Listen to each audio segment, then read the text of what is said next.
Next problem or the last problem. My God, mainit ka. Siktosaurus. Next problem. This is also projectile. Pero ang focus na itong discussion na ba sa projectile. Hindi ito itong introductory ba lang mga problems. Kay supposed to be sa physics na siya. Na-introduce. Subong-subong meron ito sa mga little bit of ano lang, complexity, just like this one now. Water is sprayed at an angle of 90 degrees from the speed of 20 meters per second. Determine the range. And the slope is given 4:3.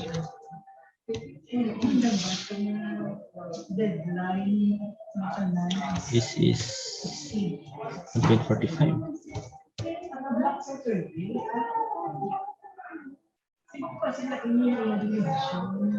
Given is 20 tapos 4:3. Well, perpendicular lang. 20 meters per second. This is 3, 4, 5. Ang question is the range. The range. Tapos ang range, hindi pa horizontal. Hindi, ang na siyang hypotenuse. Okay, so if do ka backwards natin sa bawang. If you mount na siya natin y, just ang y position ng distance. Then ito yung x. And using projectile equation,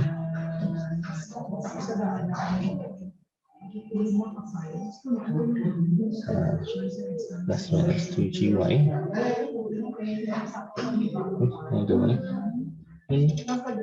What's wrong?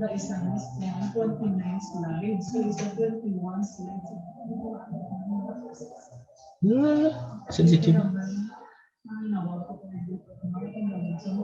What's the matter, man?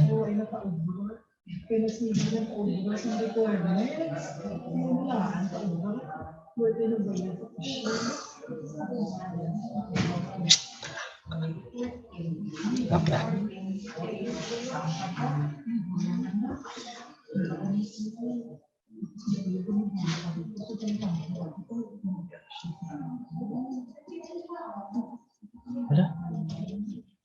Wala to.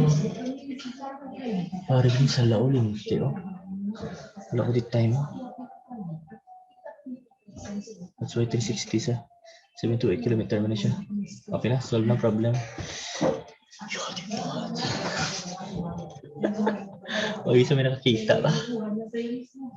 Talaka. May siguro gusto solve ay. Mati lang siguro ay. Sige, ari namin nga problem. Because you can solve for V0y and V0x. Okay.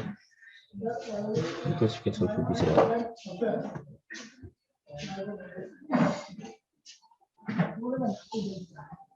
V0y is for 20, pero 4/5 siya. Ang V0x siya is 20, but 3/5. You need to solve for x and y. I think mas mayroon solve ang y na.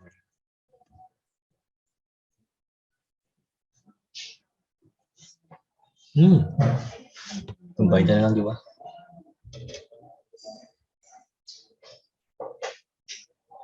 Tangent na lang.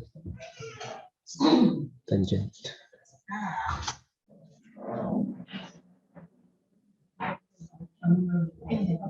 Or 3/4. Hindi na kami tangent. Kita sa mga parang angle. O ito lang ginapay ang angle. Just ini yung angle. Ini divide 1/2. That is 3/4. Is y over x. Y is V0yt. Minus 1/2 gt squared. X is of course vt. V0x times t. Ano ka isang time? Ano ka time? But remember, this is vector position siya. This is negative. Kaya nanaog siya, nanaog siya. Sabi, nanaog siya. So, ini siya, sensitive, this is a sign, this is negative. Well, this one yan, this is positive. I-insert mo din positive. Dapat i-correct mo siya. I-correct mo siya dapat. Y over x 3/4 is equals to negative. Because you treat it as a ratio, geometric ratio. So, okay na. Wala na problem sa signs. So, plug in mo. Mukha mong time. Negative. B01. 20/5. 416. T minus 1/2. G. Plug in G. Is x 515. T equals 3/4. You can solve 4 times. Once na solve ang time,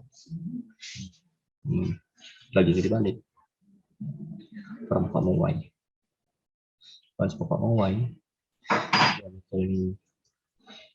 yung ratio, mukha mo sa 5 na ratio. So that's it. Mukha mo sa range. Try to solve lang. Ay only less than 1 minute. Sabad, dugayan doon sa dream part to. Kulang ulit time shift. Okay, so I have no choice again. I think I have to repeat with one video again for other sections.